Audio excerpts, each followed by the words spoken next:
This video from Casio Help, we're going to cover basic operation of the SE-S3000 register. So we're going to process a transaction, so we have the key in the reg position, and you've got a bank of department buttons here which are categories of sale. So if you want to sell an item, you simply type in the price and hit one of your department buttons. You can repeat this procedure.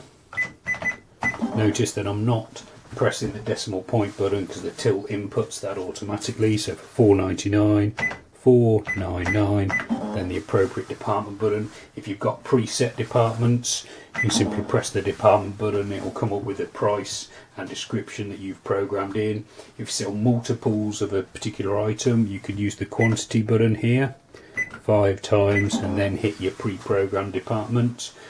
There's also PLUs on the machine. So if you program PLUs, you simply type in the PLU number and then press the PLU button, and that will again come up with the pre-programmed description and price you've programmed into the machine. When you've entered all your lines of a transaction, you've got a subtotal button here, and then you've got a choice of how you tender the sale off. So on the machine as standard, you have cash, check and charge for taking payment. So if you're taking a credit card payment, I would simply hit the charge button and that will process the transaction, open the drawer allowing you to put the credit card slip in, and it'll print the receipt out for the customer. If you take a cash payment, standard procedure is to type in the exact amount of monies entered, then hit the cash button. The reason why you type in the total amount entered is because then it displays the change clearly.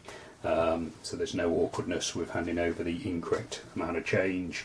You get a receipt printout here. You can, on the machine, if you don't want a receipt with every transaction, you can double tap the receipt on off button in the reg mode and it will toggle between no receipt, or if you want it back on, you simply press it twice again, it will go back to receipt issue. If you've got it set to off, you can then issue a receipt on request using the post receipt key here.